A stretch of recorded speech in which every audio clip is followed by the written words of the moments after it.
May the words of my mouth and the meditation of our hearts be found acceptable in your sight, O Lord, our rock and redeemer. Amen. The story of David and Goliath. I think it's well known in our culture. It's made its way from the scriptures into our public imagination. It's come to represent the classic archetypal story of the underdog, the little guy standing up against the scary big guy and winning a victory in the face of seemingly impossible odds. We love these kinds of stories. In sports, we love it when the small liberal arts college fights its way to the Final Four of the NCAA tournament to take on that big, scary state school.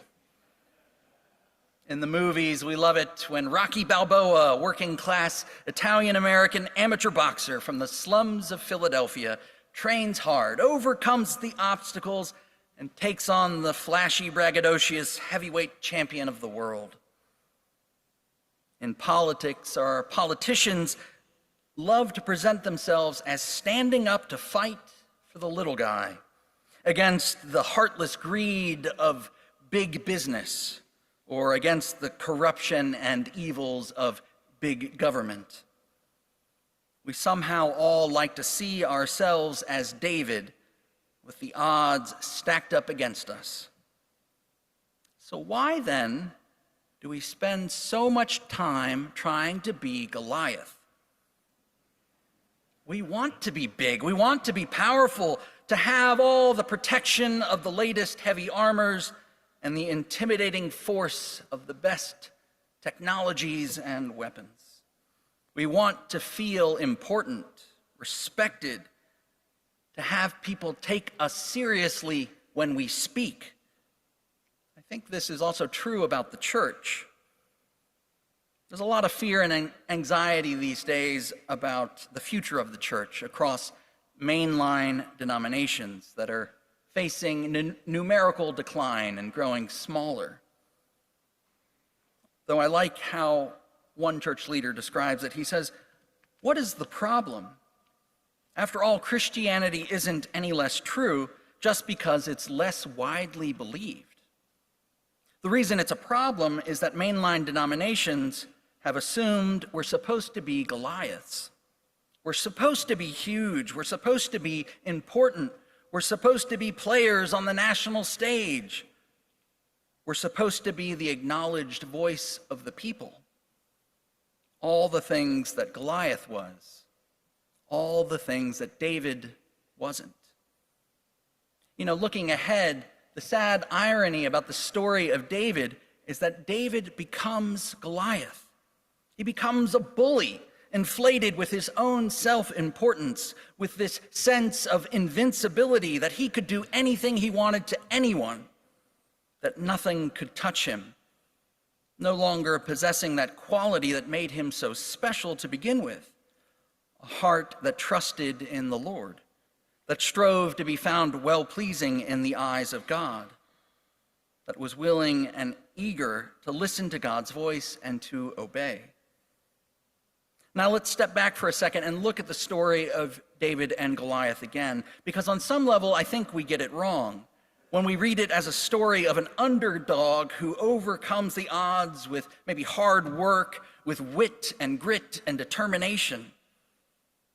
So to set the scene, our lectionary, for understandable reasons, cuts it a little short, but to get the background, you have two armies that are gathered on both sides of a valley. You have the Philistines and the Israelites, and with this arrangement, no one wants to come down the valley and then go up to fight the other side, because you lose that sort of tactical advantage of holding the high ground.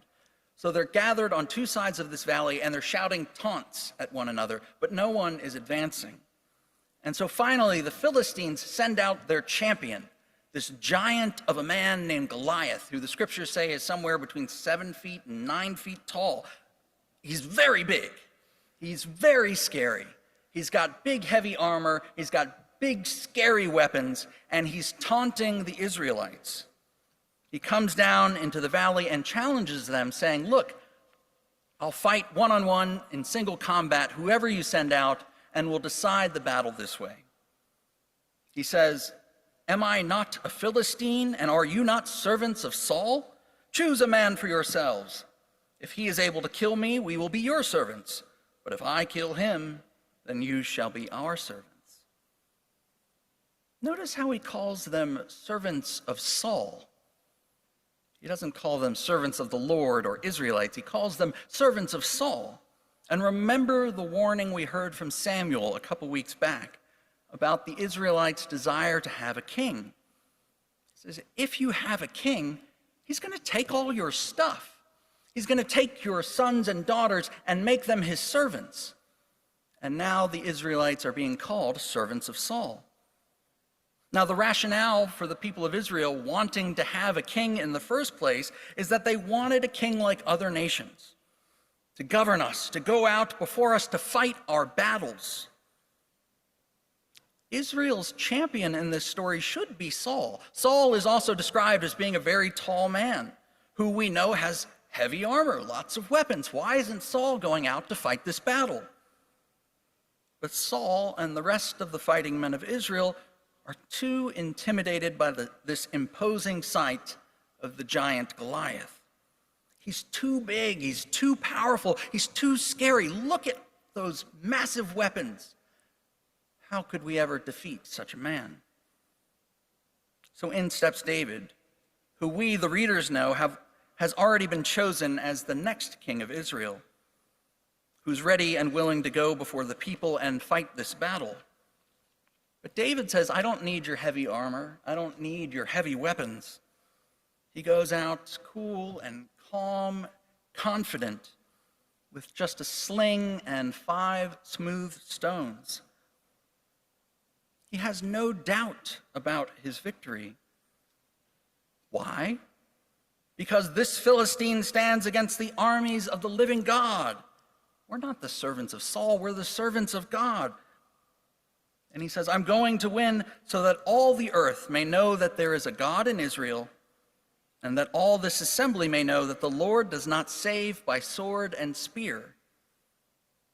The Lord does not save by sword and spear. For the battle is the Lord's, and he will give you into our hand.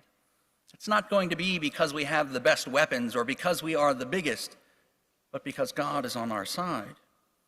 And unlike our classic underdog stories that we tend to like so much, this is not a kind of a come from behind, uncertainty until the end, the back and forth battle that looks like 1 second he's going to lose, and then all of a sudden he comes out in the end to win a difficult and surprising victory. Rather, there's no question at all. It happens so quickly, it's over in one shot. It's only for those who are not yet aware of the bigger picture, of who's in control of the broader story, that there even seems to be danger or risk. In our gospel reading for today, we hear about Jesus and the disciples in a boat crossing the sea when a great storm arises. And the disciples, these fishermen, they have lots of experience on the water, and they see the danger. They're terrified. And yet, in the midst of these crashing waves, in the midst of the storm, Jesus is taking a nap. And the disciples say, "Don't you care that we are perishing?" Jesus wakes up and with one quick statement, calms the waves and the storm, and then turns to the disciples and says, "Why are you afraid? Where is your faith?" The disciples are still not really aware of the bigger picture, of the whole story, or really who it is that's in the boat with them. Who is this that the winds and the sea obey him? Jesus, Son of the living God. Jesus is with them. And they have a mission that's not yet complete. And so there's nothing to fear because it's God who's at work, not them. And that there's nothing that will stop God from accomplishing this work. What God accomplishes through Christ, through his death, resurrection, and ascension, gives us the bigger picture. We know how the story ends. We know that the powers of sin and death are going to be defeated. that they are defeated, that nothing can separate us from the love of God, that the moral arc of the universe may be long, but that it bends towards justice. And this gives us confidence to face the seemingly impossible odds of this world. I think of Archbishop Desmond Tutu during the height of apartheid in South Africa. Amidst the oppression and violence and seemingly hopeless struggles for justice, Bishop Tutu addressed the oppressors and said, "You may have all the power, you might have all the guns and the armies and the bullets, but I've read the book. I know how the story ends. We win." The Lord does not save by sword and spear. Rather, as Paul says in our second lesson, our weapons are weapons of righteousness. This doesn't mean that we won't face difficulties or hardships, that we won't suffer in this life, but rather it's through great endurance in afflictions, hardships, calamities, beatings, imprisonments, riots, labors, sleepless nights, hunger, that we're able to show the power of God at work in us through purity and knowledge, patience, kindness, holiness of spirit, genuine love, and truthful speech. We have humble confidence like David, able to put our trust in the Lord, which gives us power to love, to forgive, to have compassion, to pray even for our enemies. Knowing the bigger picture, the fuller story, like young David, we can be ready and eager to obey the will of God, who tells us we are to love one another, that it is God's will that we all be reconciled to one another and to God. We might have uncertainty, feel small and weak. With the world the way it is, with such seemingly impossible odds, with hatred and bigotry and polarization and enmity spreading, what can we do? How can we share this message of love? We don't have to be Goliath. Look at what God can do with a young boy and a stone,